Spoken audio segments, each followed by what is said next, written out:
Small business is really the backbone to our economy. Chef Robert moved to the United States from Germany over 20 years ago for a consulting job. However, he had one goal in mind: to start and own his own business. It took a couple of years for us to get to the right place and get the right timing. Kern County has a couple of local organizations who help small business owners like Chef Robert find the right timing and get off the ground. One of them is the Small Business Development Center. Small businesses are doing very well these days. There's been a lot of activity.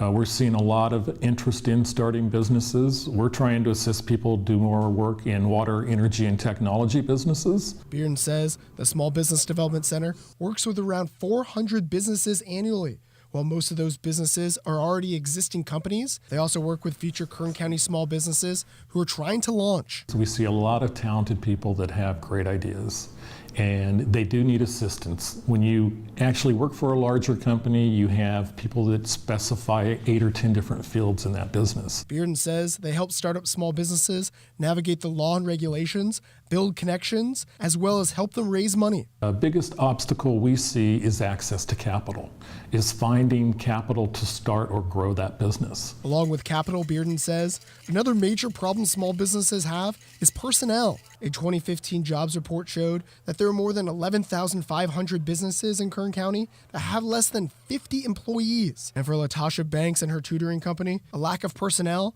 made it tough for her to grow. Getting manpower. I didn't have anyone else to help me. It was just me by myself. And then when I would get, 7 students calling me in a week, that would be 7 extra people that I would have to serve, and it was hard. Banks says the Small Business Development Center helped her with her struggles getting off the ground. She also says she used her passion to fill the gaps starting off. The whole time in the back of my mind, I'm like, I want to be a tutor. I want to do this for the rest of my life. And not only do I want to do that, I want to have my own business.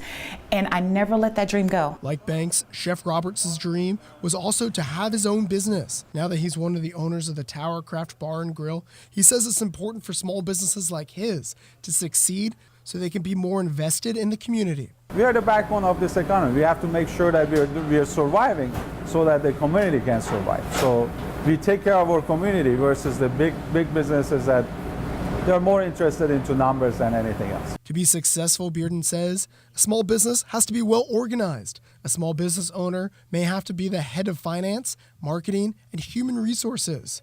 But with a little help from a local small business advocate organization like his, Bearden says there's a lot of extra space in Kern County for the right small business. There's just a lot of opportunity. It's amazing when you look at some of the businesses that have started up in just the last few years that there's still opportunity. 2 of those small business owners who have started in the last 2 years are Chef Robert and Latasha Banks. And they have these tips for the next person who wants to break off from their current job to start their own small business. I would tell anyone that wanted to start their own business to never let the lack of money stand in their way of owning their own business. The most important tool that you need to have is your drive. When you do it, you're the one that has to get this business going. Nobody else is going to do it for you. And for a small business owner like Chef Robert, he says all the hard work pays off in the end. A lot of challenges, but I don't think I would change it for anything else. I would not give it up for anything else.